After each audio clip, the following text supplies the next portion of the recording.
Hello and welcome back to DK World Tours, where at some point in the future we will actually go on a tour. Today we are visiting the second historic airplane that we are going to look at, the Boeing 247. Comparing this to the Ford Trimotor, many of the changes are very evident, but let's go through it all the same. First, particularly obvious difference is that the aircraft is no longer constructed of corrugated aluminum. So this is a major change in the construction techniques used in aircraft. This would be called what I believe is called a stressed skin construction, where the wing spars and other internal structure are the part that carries compression, whereas the metal surface is actually under tension. Under an ideal circumstance, that's what it's like. I'm not sure exactly how the real world tension is maintained, but that is the theory behind it at least. Secondly, we now have a low wing construction, which has different pros and cons to it. But as I probably should have mentioned at the start, this is often called the world's first modern aircraft or airliner, and one of those features that gives it that name is the low wing design with the twin engine propulsion system, as well as the stressed skinned monocoque style construction. Now let's move on to some additional aerodynamic elements of this aircraft. This was also the first commercial aircraft to feature retractable landing gear.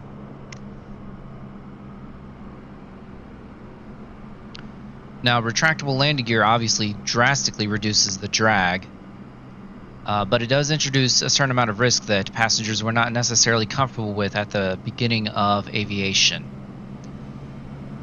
However, this aircraft actually will leave its landing gear partially exposed on the bottom, so that in the case of a belly landing, there is part of the landing gear on the ground, but that will still result in the complete destruction of the props up front. Additionally, we can see that we have moved to a twin engine design, which with the development of more powerful engines became a more viable option compared to the trimotor designs of the Ford Trimotor and the Junkers aircraft at the time. And we also can see that we've introduced cowling around the engines, which was a major improvement for the aerodynamic efficiency of the aircraft. One thing that is missing on this aircraft but is visible on later radial powered aircraft is the addition of cowl flaps. So this aircraft doesn't have the same amount of cooling capacity as more modern aircraft do, or more modern piston aircraft did. So there is an oil shutter, which I don't know where it is actually physically located on the aircraft, but there is an oil shutter that allows the oil cooling system to be exposed to more or less air in order to get the oil to an ideal operating temperature, but there was no way to control the airflow across the cylinder heads. Alright, let's now take a short tour of the inside of the aircraft. So there's a significant increase in internal instruments on this aircraft compared to, let's go ahead and take this a little bit later in the day. Need a little more light. Significant increase for the internal gauges available on the aircraft. And actually, if you hear that ticking, that's actually this 8-day wind-up clock here. And I think that this would be accurate to the period, that the timekeeping system on board would be a mechanical system such as this wind-up clock. Additionally, we have the instruments for both engines internal to the cockpit, and we have the beginning of onboard radio navigation, which we will revisit here soon. Now, if we look back here, the passenger section, there was actually room for 10 passengers plus 1 stewardess. One thing we'll notice right here is structurally there's a part of the wing spar that crosses right across the floor. So when you're walking, be sure to take a step across the surface. You also notice that the seating is much nicer than the seating of the Ford Tri-Motor. We now have properly cushioned seats, and we have a significant improvement on the isolation of the cabin from the noise of the motor, which we will hopefully revisit once we're back in the air.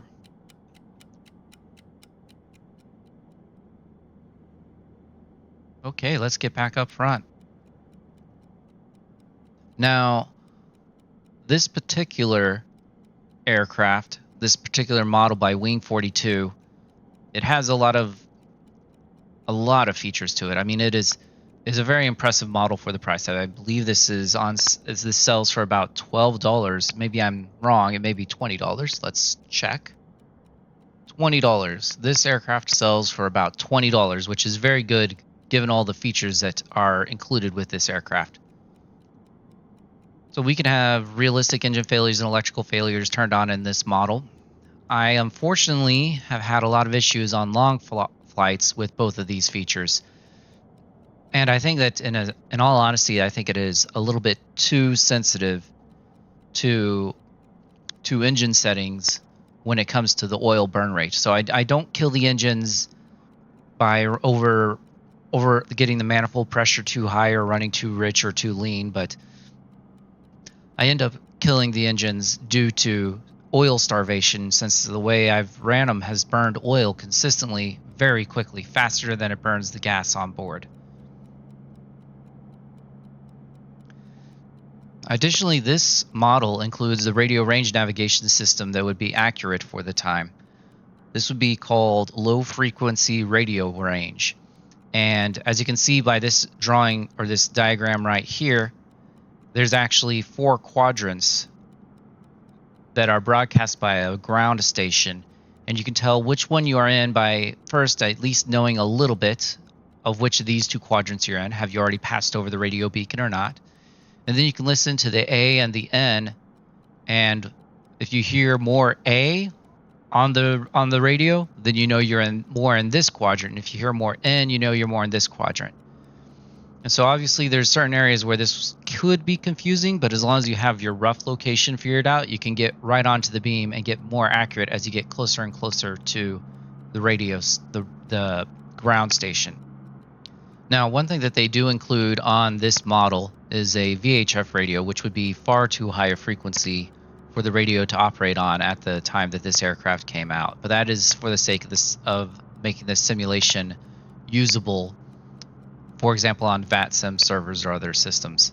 However, I've had difficulties getting this thing to tune. It seems like it's got some sort of issue that prevents it from tuning quite onto the frequency it should. So I usually fly this without any ATC at all. So before we get this fired up, let's take a quick listen to the radio.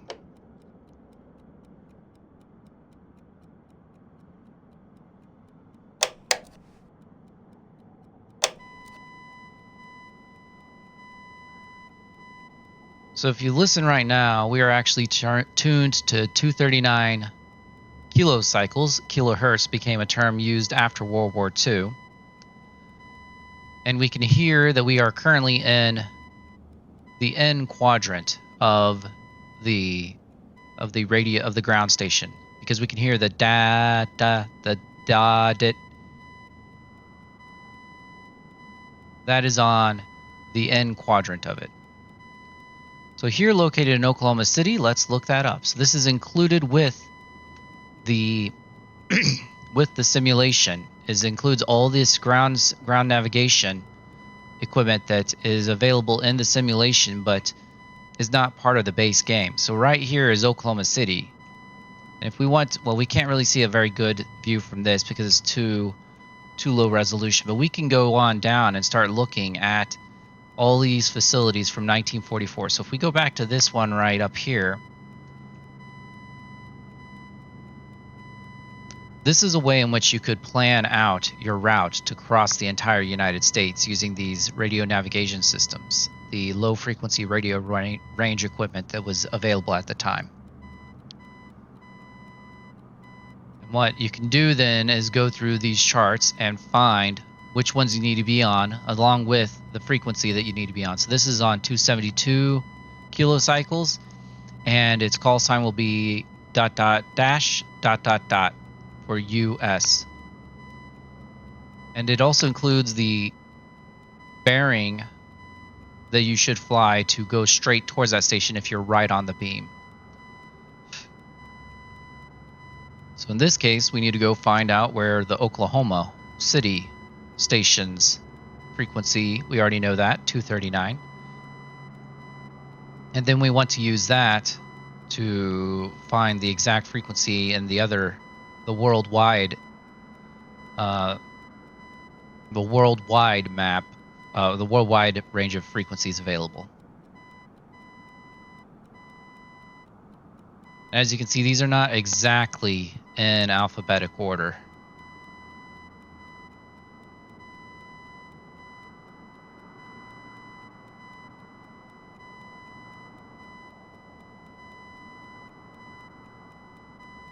Interesting. Should be right in that area-ish. Oh, there we are. There we are. I was looking at the wrong side of things. There's Oklahoma City again, but we still don't have our radio station frequency we're on.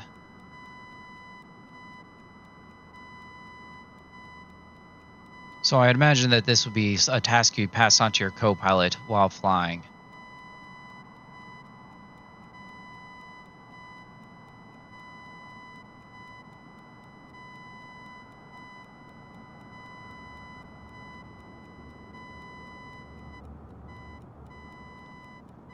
All right, let's forget that because we know it's going to be something like OK. So we'll go ahead and go down here and look for it in the full span of all of them. So Oklahoma City is actually OL. So we need to go to page 135.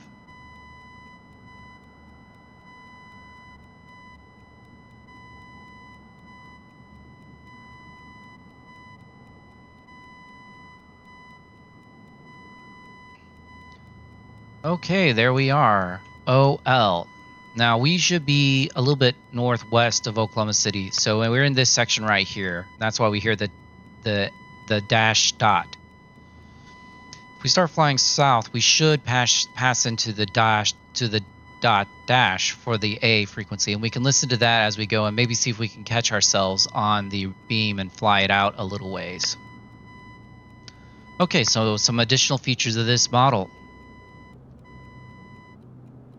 We actually have the ability to change what oil we use. We have different ranges of oil for use with different temperature ranges, which may be part of why I've had issues with it dying on long flights if I don't take care of that. Another interesting aspect of this aircraft is that there is no electric start system on the aircraft. You actually have ground crew go out, spin up an inertial flywheel, and then mesh it to the engine in order to get it to start. All right, so let's get our aircraft ready for takeoff here. We'll go ahead and go up to about 50% fuel on all tanks since we're not planning on doing a long flight today. And we'll take a full complement of sightseers. Oh, and I better shut off the radio so we don't use up all the battery and have to listen to Morse code constantly. So now we'll go ahead and make it so and let the ground crew get us all sorted out.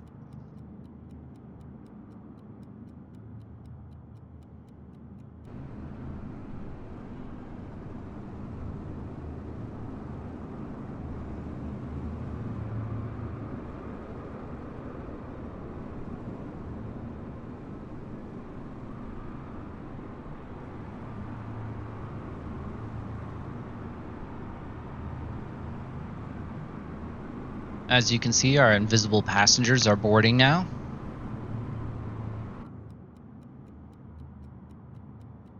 We also have the left main fuel tank being filled up. I wonder if we can see any difference there. Yes, we got our fuel open and available.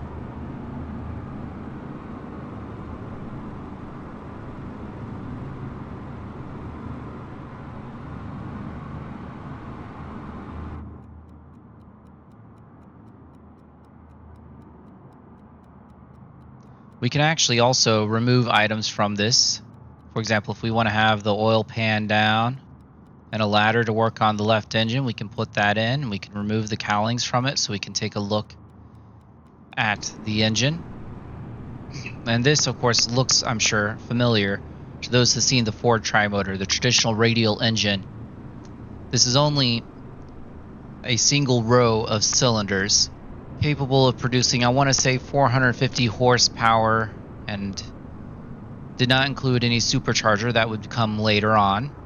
9-cylinder air-cooled radial design. Alright, so they're getting close to getting everything taken care of here, so we'll go ahead and put this back on. So like we can also see, well actually we can't because of the cowling in the way. But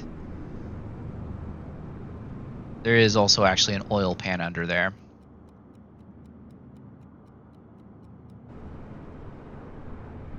Or there should be. Interesting.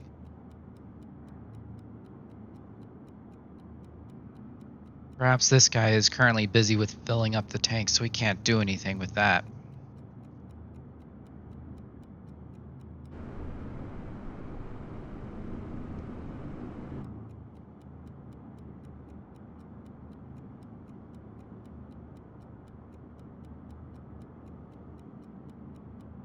There we go. Yes, now we have an engine of ladder and oil pan available if we needed to work on the engine, but we'll go ahead and get those removed.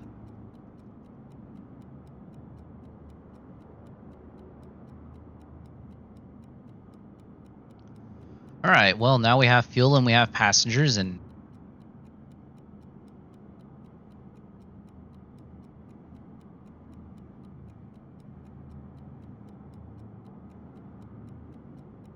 one issue with this model is that it tends to have, it's got the state of the aircraft saved. So sometimes, however, that means that these have are programmed, they to the software, they're in the wrong position. So that's why I like to swap our magnetos, swap our ignition switch, swap distribution and fuel source and other switches that are necessary for us to get off the ground. So we should now be getting close to ready to it. We'll go ahead and start having this guy wind it up, and I open this window a little bit so we can hear the engine once it starts up well. Let's go ahead and get him started on that. We'll get ourselves to the right fuel for the primer. Now here's our fuel primer gauges, our fuel pressure gauges. We actually have a wobble pump here that we have to use to manually build the pressure before the engine is ready to start. So now we got pressure on the fuel temporarily, which will allow us, oops, we didn't unlock this. Now we can plunge it or run the primer to get ourselves a little bit of fuel in. Make sure we get all of our levers in the right position. So props forward, mixture rich, throttle cracked. He should be ready. Our pressure's gotten a little bit low on our fuel, so we'll go ahead and bump a little bit of pressure up right quick. Mesh. And there we go, we fire it up. Not too bad. All right, now we have to get this thing warmed up a bit or it will die on us. Come on. There we go. Got the throttles up a moderate amount to get it started. And then once it's a little bit more warmed up, we can move on. You can see the electrical system starting to come in here too. Artificial horizon and gyro compass coming in. So our gyro compass needs to be matched to 180 for south exactly.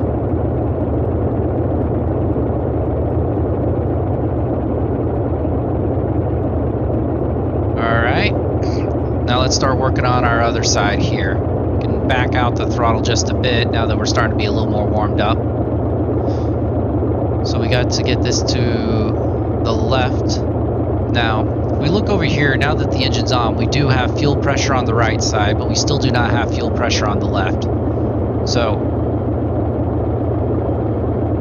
use the wobble pump to build a bit of pressure. Prime it. Alright, now we'll start getting them to go wind that up and get us going. And this one here, they actually have the flywheel sound included. The other one does not.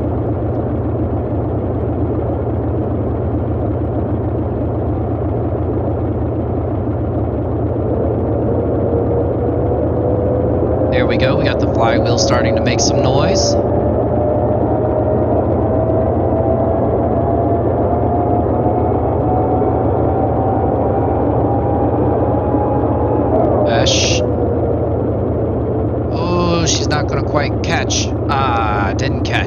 probably need to give a little bit more throttle on this and make sure we have fuel before we hit mesh.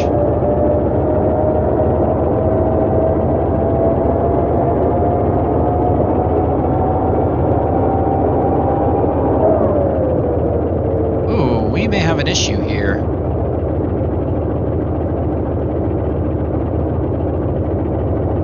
What could be preventing our left engine from starting up? It is possible that our throttle may be too high as well. We'll give him a little bit more inertia on the flywheel before we mesh this time.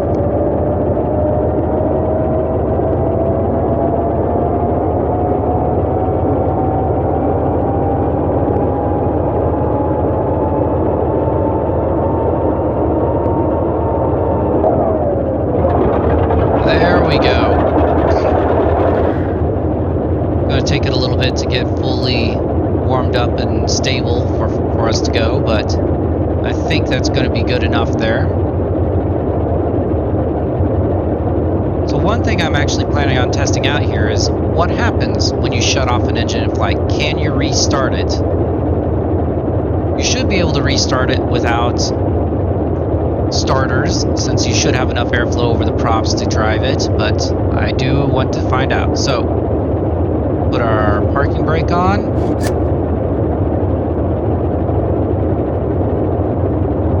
Have our ground crew remove the wheel chocks.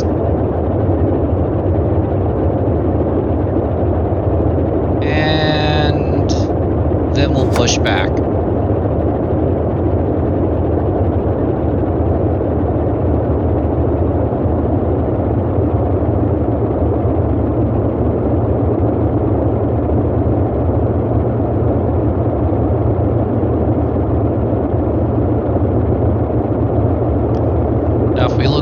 Here's our oil pressure and our oil temps. And you actually want your temps to be, well, it's more important to manage your oil pressure. And in fact, the temp gauge seems to just be wrong. So I'm not a big fan of the temp gauge on this model. It seems to just cause too many problems. But you can manage the temps with the oil shutters, which we will cover once we get in the air here. Yeah, that pushback sure was slow. It didn't get us nearly far enough. And I actually didn't check what our winds were, so I'm not entirely sure which way I should actually be taking off.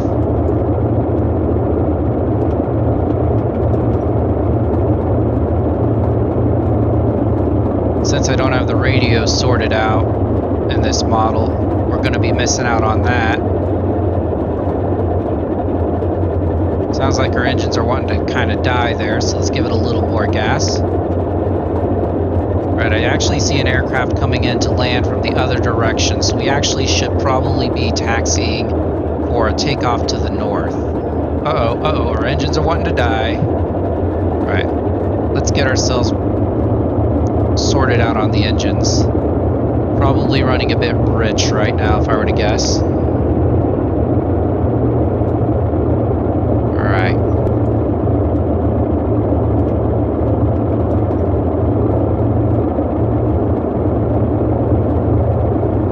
So we'll taxi to the south for a takeoff to the north.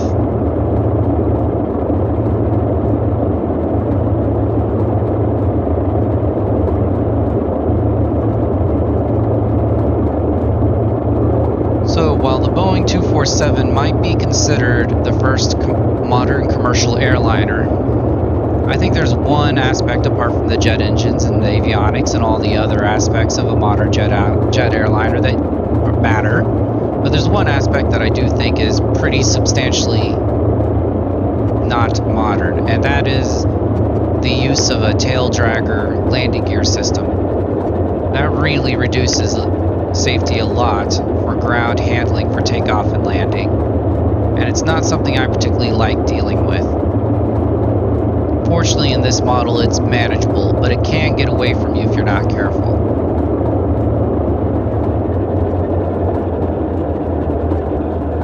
Uh-oh, engines are wanting to die again.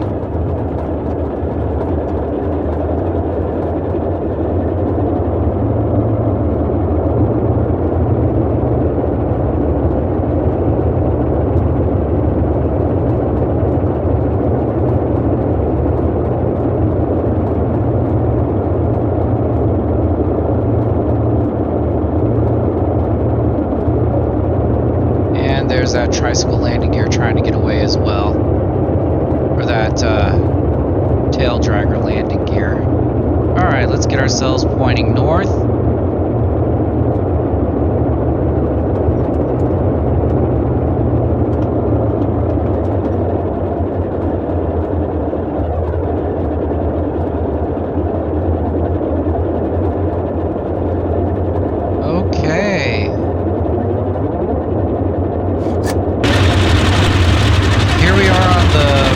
Ready for takeoff.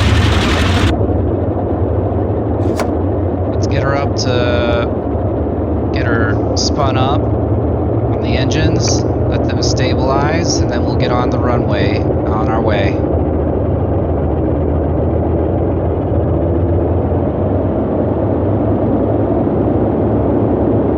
Okay, that should be good to get us started on this. Take a little bit more manifold pressure there. Right here. This thing has quite impressive short runway capabilities. We'll give it a little bit more and then we'll get it in the air. Alright, we're off. Take the landing gear up. One of the ridiculous things is the landing gear is the primary indicator you have here. I guess if you had your pilots coming from fixed landing gear aircraft, that would be a pretty important thing to make sure they got right for the sake of ensuring you had safe landings.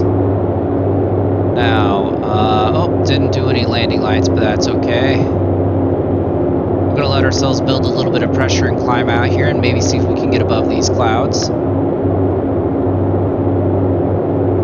Now, for the oil pressure here, it looks like we're getting a bit low, so that means our oil's a little bit hot and is lower viscosity than we really would expect. But first I need to get this trimmed out so I can go down there and fix that without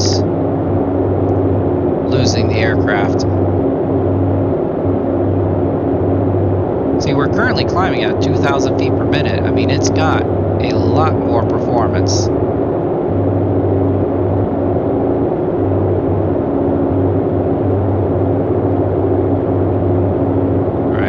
Just keep a little bit of back pressure. Oops, wrong button.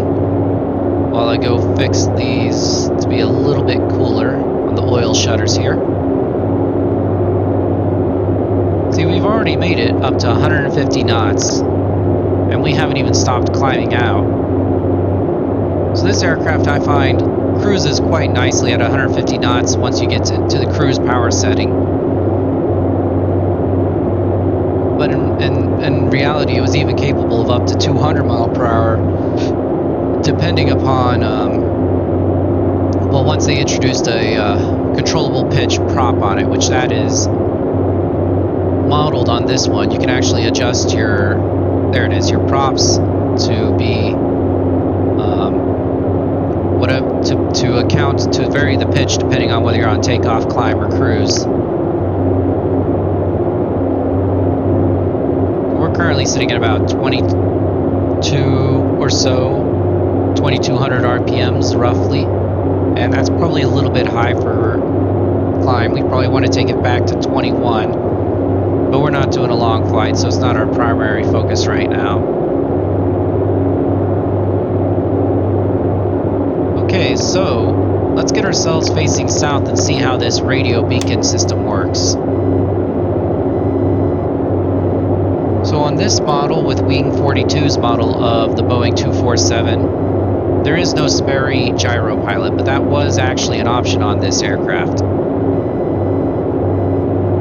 Wing 42 kind of wanted to encourage people to actually fly this thing instead of just putting it on autopilot and flying it that way, and I can definitely see where they're coming from. This is actually a really fun airplane to fly. Really emphasizes a very definite, different feeling to it.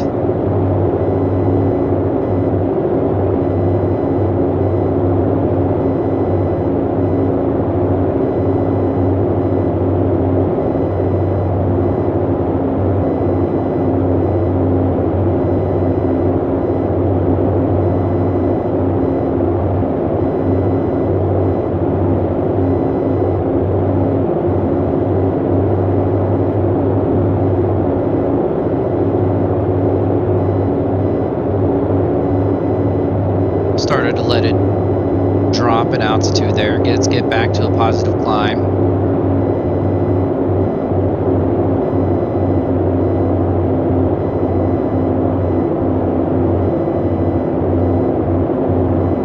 The engines are doing pretty well. You can hear them running a little bit rougher now that we've gained more altitude. Let's go ahead and take that prop back just a bit. There we go. We got our prop coming back to a lower RPM, which drives up the manifold pressure as you're running with more torque and less RPM. That's a little bit too much. That's more like what you want for cruise.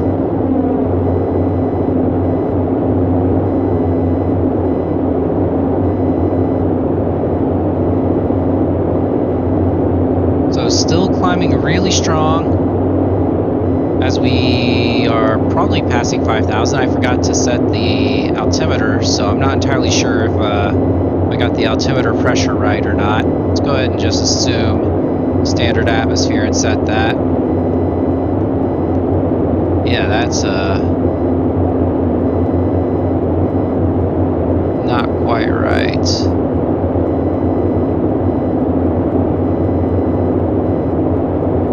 Go ahead and set it to standard. In that case, we are approaching 6,000. Oh, got a little bit uneven there. I do have it trimmed decently, but not great. And this is actually one of the unique things about this aircraft as well. It was the first one to include trim for all three axes. You have aileron trim, rudder trim, and elevator trim, which was a major quality of life improvement for the pilots at the time. Yep, our radio beacon is still on N dash dot.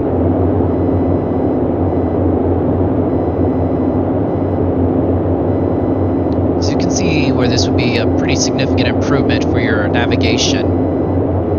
We will be able to know at least what quadrant we are in relative to Oklahoma City, and if we get right on the beam, you can actually fly right over the beacon.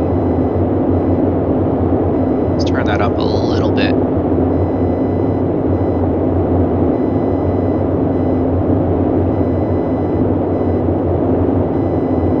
Currently, we aren't getting any of the A at all to speak of in the tone, but as we get closer to that point, listen and see if you can notice when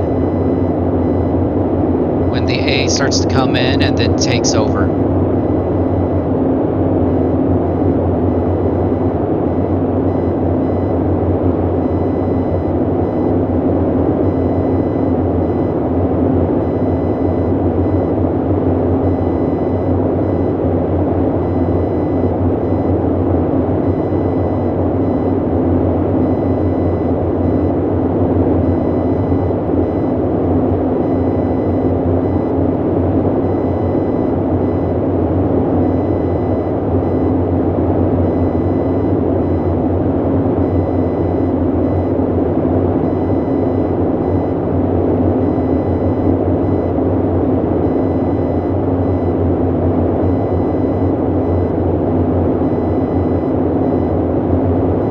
Fairly soon here, I would guess.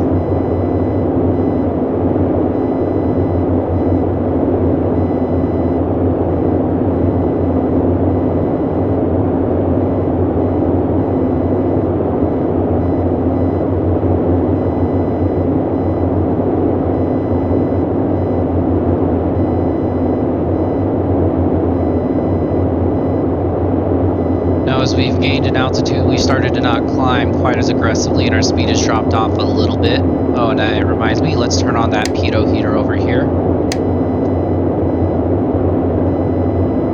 And I also forgot to put our landing gear into neutral. I think that did it. At least I hope so. Hopefully that did not drop our landing gear. It did not, but now you get an opportunity to see how the landing gear only tucks back in. It doesn't go all the way internal. So the landing gear is still there to reduce the damage in the case of a gear up landing. And in fact, while this did have an electrically powered gear system, it does actually have a manual gear ratchet over here, which I've had to use far too often in the case that there's an electrical problem which prevents the landing gear from being dropped. Right now, so if you listen close to that, you'll start to hear that there's an A tone coming in as well.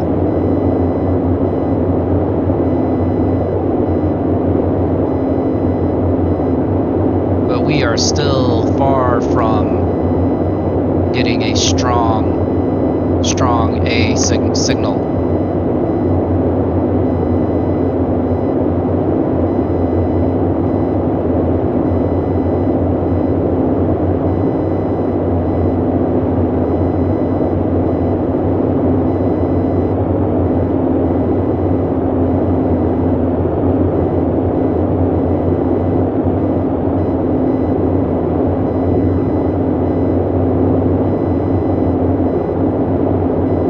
Additional feature of this aircraft that was unique at that time is the de-icing boots, which actually are a rubber surface on the leading edge of the wing, which once ice builds up can actually crack it and enable it to fall off more easily, thus making the aircraft much safer in icy conditions.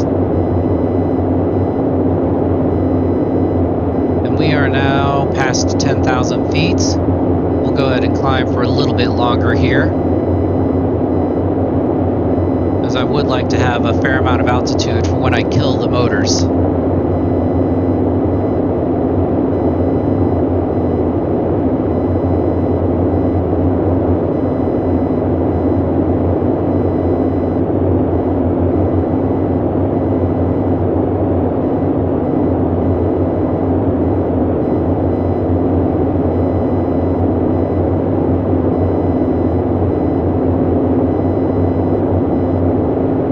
It's taken a good while to get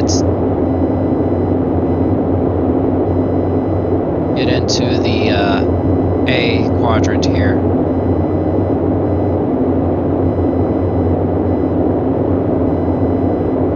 So there were actually some unique perspectives about this design as far as choosing to go with a 10-passenger aircraft when that was already sort of seen as a relatively small aircraft. Part of that was driven by Boeing at the time not having a powerful enough engine available to go for a larger passenger capability. At least they couldn't get pilots to get on board with the idea because they saw the aircraft as being too big and dangerous to land into the runways available at the time, which is actually part of what enabled Douglas to get into the airliner business, where they went and developed the DC-1 and 2, and then eventually the DC-3, which is just an absolute beast of an airplane. Like, there's nothing else that's ever been built like it. That said, I'm more partial to the DC-6. It is, in my view, like the epitome of amazing radial aircraft. And I would much rather be flying that than the DC-3 myself. But there's no denying that the DC-3 is a much more important aircraft in the history of aircraft and aviation and the development of passenger air transportation. Alright, so we can see here our oil pressure starting to get a bit high, so we need to go down here, close off our oil shutters a little bit. That'll allow the oil to get warmer. And that warmer oil will have lower viscosity, which means it can build up less pressure.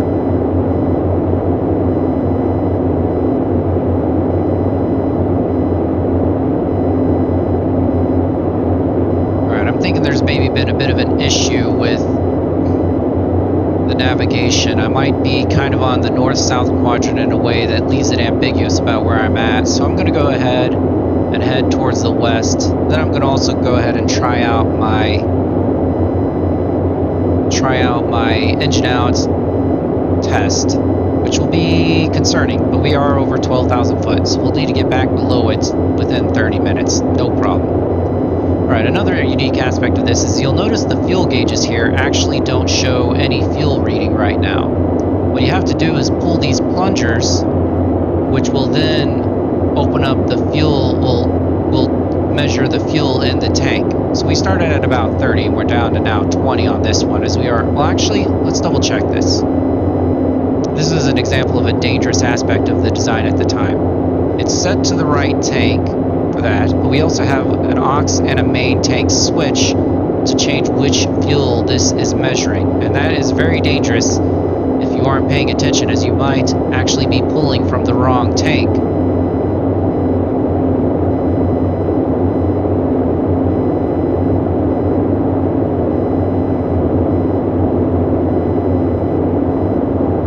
Alright, I mean, we're probably high enough to recover if we have an issue with the engines not coming back on. So let's go ahead and do it. Let's kill the switches. Let's kill the magnetos. Go power engine out. Both engines. Well, let's start by just killing the left. Now, I'm not going to feather that one since I want to bring it back in. You know what? Actually, I am going to feather that one and pull it all the way out and try to maintain decent single engine performance from just the right. Alright, feather that engine.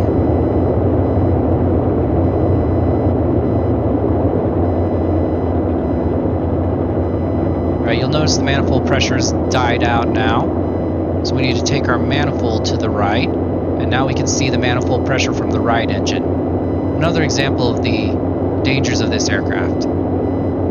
Now, this aircraft was supposedly capable of flying level flight, engine out, full gross takeoff weight at 11,000 feet. But actually, it seems to be doing even better than that right now, as I am maintaining around 140 fairly well. Alright, let's see if I can bring a bit of rudder. Oop, that feels like the rudder's a little bit sensitive.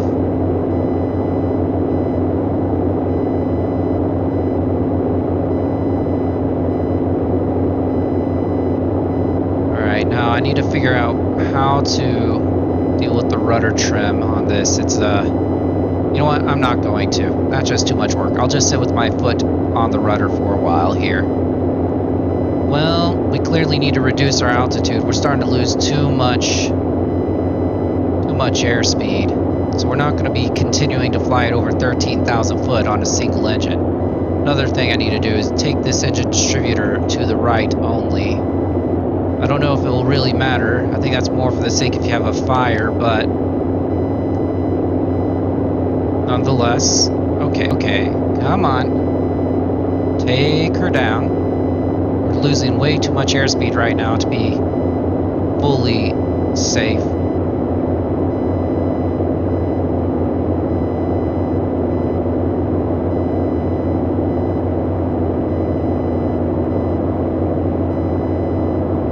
Actually, our manifold pressure is pretty low, so we are actually good to bring in a bit more engine without too much of a risk.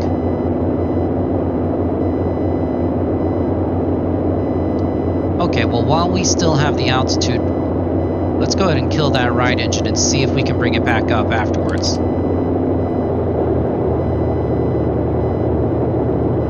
Alright, the magnetos are out, so it seems like we are still maybe getting power, or is that just the engine freewheeling? Kill even fuel to it. Now we know it's definitely not actually running. It must just be an audio issue there. I'm sure if I feathered the prop like I do on this left engine here, we probably lose all that noise. We're still losing a lot of airspeed. We gotta get a lot. Yeah, actually we're probably losing most of our airspeed due to the prop spinning free in the air. So we'll go ahead and bring back on the ignition here. Oh, forgot to bring on our fuel as well. There we go.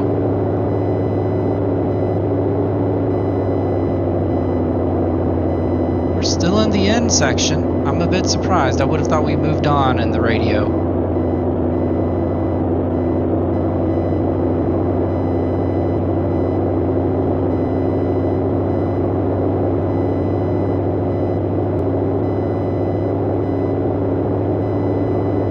this is one of the reasons why the Ford Trimotor era lasted as long as it did, because there was always concern about what would happen if you lost one of your engines. Would you be okay? Would you have enough excess performance to be okay? And currently we're actually going a bit faster than really makes any sense. Actually, we're going so much faster than makes sense, and I'm wondering if we got an issue. Now, I know that there is one side has the electrical generator, the other side has the vacuum takeoff for it, so I'm not entirely sure if our pitot, we're probably not frozen up because the airspeed is changing, but alright, well, let's see if we can get on back towards the airport. And now we have to do one of the scariest things, descend through clouds. Fortunately, we're in Oklahoma, so there's not a lot of high terrain to worry about.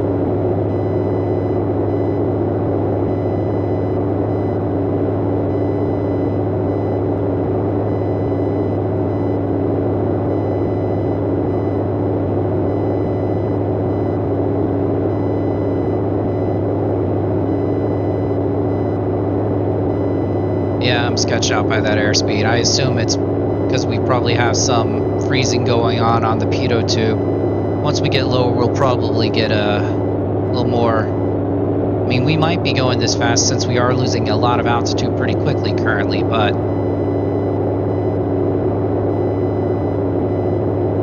I still don't really believe it.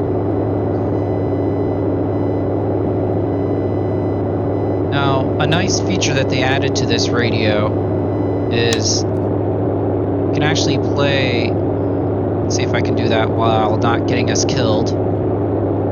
Let everyone sign waivers before coming on board. Is you can play. Alright. Music. That's the band.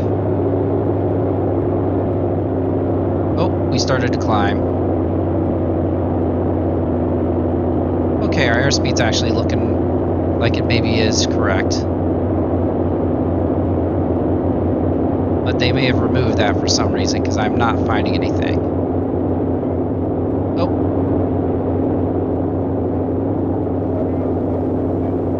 There we go.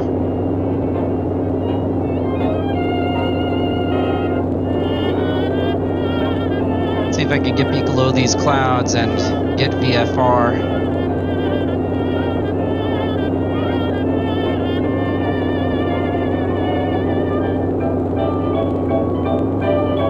Like we maybe are getting a little bit hot on our oil. Probably want to close our left shutter all the way since it would just be introducing more drag.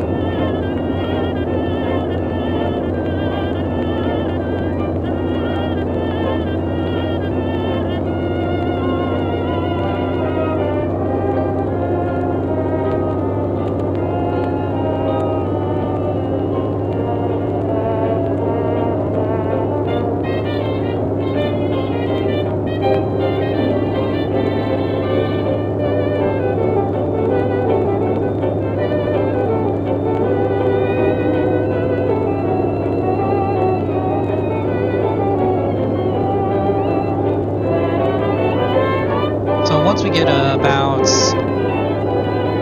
well, we're definitely coming in too fast on our airspeed. I pegged the descent, but I was aiming for around 2,000, but not so much.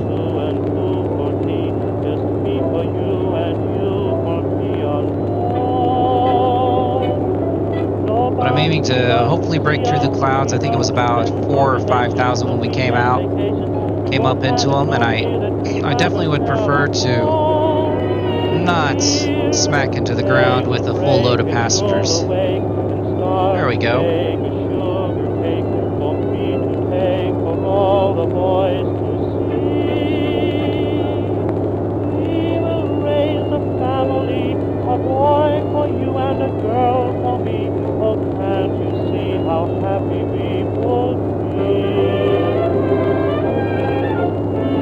let's see if we can find the Oklahoma City skyline here.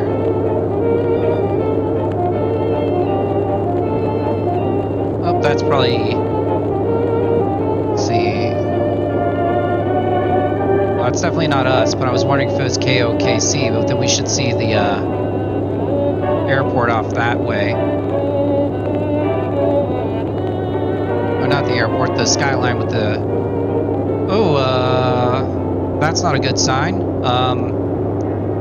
We may be... Yep, we're about to lose another engine.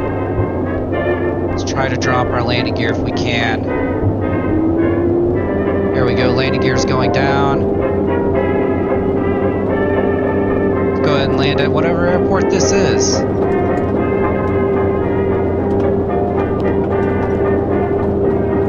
Alright, now our manifold pressure is stabilized. I don't know what was going on there. Oh, nope, it has not. Oh, I forgot to turn on any carb heating. Well, we definitely can't use that right now. Okay, we are losing airspeed. Our engine's giving us a lot of trouble.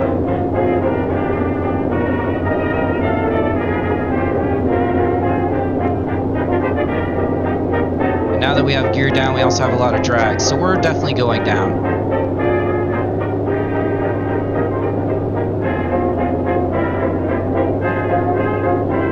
You know what, I'm going to try putting on carb heat, full blast, see if that clears this up, because I don't think that this is a result of other abuse of the engine. I think this is just icing in the carbs. Nope, we're not, oh, that's not coming back.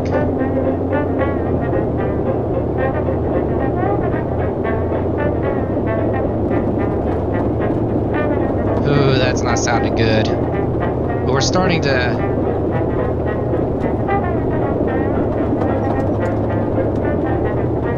And here I was saying that this was the aircraft that started to make air travel seem safe. Alright, we're going for that field off to the right there. If I can just manage to keep this engine going just long enough to get there.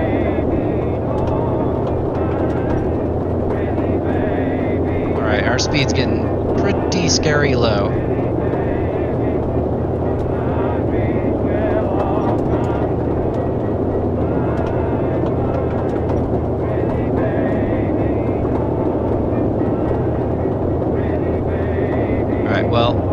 Carb heat's not helping us, so I brought up the wrong one. Oh no, there it is. There we go. Well, it was nice to not have to pump down the landing gear. At least we had that going still.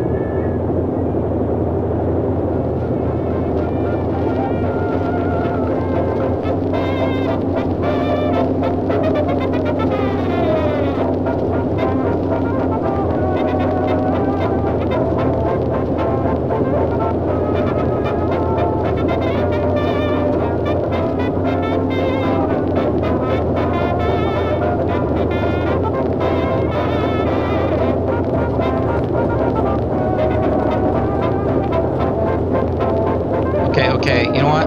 Our engine, nope, it's not stabilizing. Alright, we're gonna have to get it onto this. I was hoping I could take it to the airport over there, but we're not gonna make that. Okay, down to 90. Let's get a little bit of airspeed on our descent and then try to flare it at the bottom here. We can do a little bit better. Alright, here we go.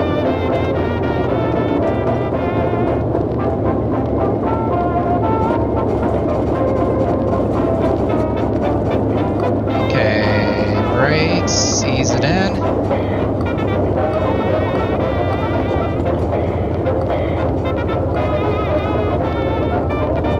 Come on.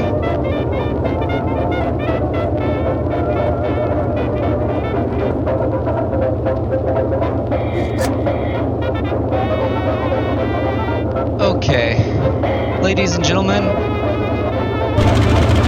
welcome to a random field south of Oklahoma City. I'm sure this was the destination you were all looking for. follow the bus, get on the train, tell your friends air travel is the technology of the future and always will be.